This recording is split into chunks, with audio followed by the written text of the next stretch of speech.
Hey guys, here I am again, Barry with Barry's 8-track and classic car radio repair. I can't remember the name of my own company. This time we're demonstrating an AM/FM radio out of a '65 Pontiac Le Mans. If you live in America, if you're French, it's Le Mans.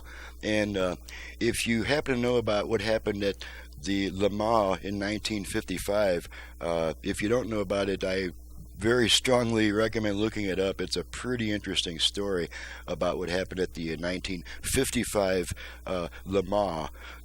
So anyway, this customer, this comes from Dwayne, and he lives right near me. He'll be coming by to pick it up later today in person, and so we're here to make sure it all works. Now this is a mono AM/FM radio, it's not stereo, so there's only one speaker output.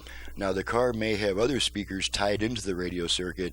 There's a little power on the side, little power terminal on the side that suggests that the unit may have reverb. That's in the speaker circuitry. It has nothing to do with the radio itself. So we're just here to make sure the radio works properly through one speaker, since it is a mono radio. So I've got it set to AM at the moment, to the one strong station I get.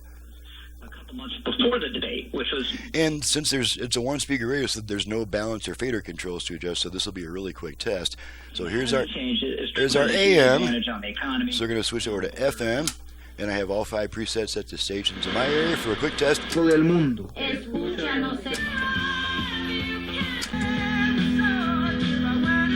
It's at 10 a.m. on the News 4. You know, while you're walking around the street, or... And that's it.